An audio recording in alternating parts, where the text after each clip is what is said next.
ऐसे तो आप देखो घर में आप भोजन कर रहे हैं, वही भोजन अगर आप खेत पे बैठ के करो ना तो चार चांद लग जाते हैं, ज्यादा खाया जाएगा और है ना ज्यादा। और देखो किसान भाई को देखो धूल मिट्टी में वहाँ कौन सा हैंड वॉश रखा हुआ है, सोचो, है ना, पानी भी भरे में चलता है। नहीं दीदी बहुत से तो कहे ऐसा करें, हाँ ऐसे भी कर सकते हैं बस, और उसी में आनंद आता है उन्हें, वे कभी बीमार नहीं होते। और यहाँ 10-10 बार हाथ धुलाई करो तब भी अरे कीटाणु आ जाएंगे, ये हो जाएगा वो हो जाएगा। दीदी हाथ पे रोटी रख के खावे तो बताइए, है ना।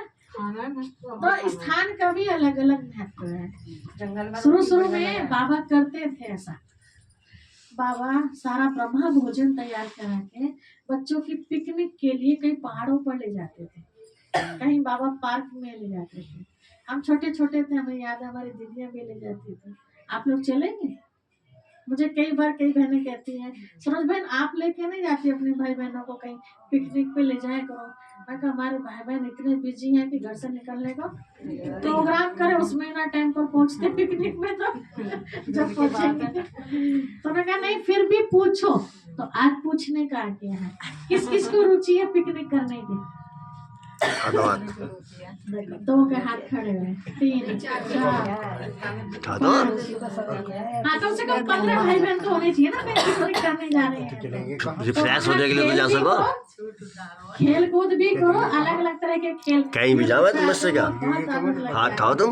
मैं तो यूट्यूब पे देखती हूँ ना, आज था विचार खेल का लेकिन बन नहीं पाया, खा दो तो उसमें हार जीत का होता है तो बड़ा मजा आता है। देखते देखते इतना अच्छा लगता है, जब प्रैक्टिकल करेंगे तो कितना अच्छा होगा। बड़े आसान आसान खेल, बड़े आसान आसान।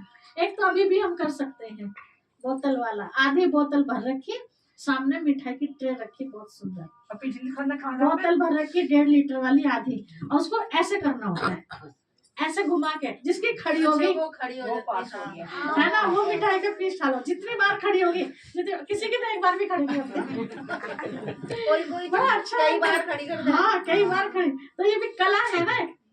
तो ये बाबा कहते हैं मनोरंजन के खेल। यहाँ फिर बाबा के अलग तरह के खेल होते हैं जिसमें बाबा याद रहता है। मधुबन में बहनों बहनों का, भाइयों का करा तो ग्रुप था में कराते हैं।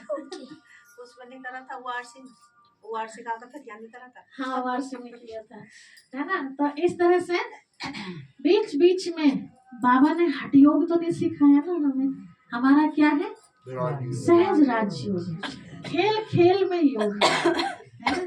तो ऐसे हर कदम में जो बाबा कहते हैं कि मेरी याद रहे, श्वासोश्वास माला का बाबा उदाहरण देते हैं कि भक्ति मार्ग में आप माला का जाप करते रहे। तो वो क्या थी, संगम युग पर बाबा की याद की निशानी है वो माला, हर श्वास में बाबा बाबा है। जितनी बार हम खाना खाते हैं स्पेशल बाबा से पावर ले, उस भोजन के अंदर हम उस पावर को भरे, तो भोजन क्या बन जाता है, ब्रह्मा भोजन। और ब्रह्मा भोजन बनाने वालों की बाबा कितनी तारीफ करते हैं। 2 दिन पहले कहा था बाबा ने कि ब्रह्मा भोजन बनाने वाले अगर योग में रहे तो भंडारे में कितनी क्या कहा था, कितनी शांति रही है ना। और चाहिए क्या सबको, शांति। तो घर परिवार में जब भोजन बनता है तो बड़े बुजुर्ग क्या कहते हैं, अरे भोजन के टाइम तो शांत रह लो कम से कम, है ना। हमारे पिताजी हमेशा ही कहते थे, भाई बच्चों को नरवैयो आराम से प्रेम से खाना बनाइए। हमेशा ही कहते प्रेम से खाना बनाइए, क्योंकि वाइब्रेशन भोजन में ऐसे ही जाते हैं ना, जैसा उस समय हम माहौल क्रिएट करते हैं। कितनी देर हो जाती, चाहे 3 बज गए, लेकिन कहते प्रेम से भोजन बनाइए। तो आज विशेष है तो होली का आज का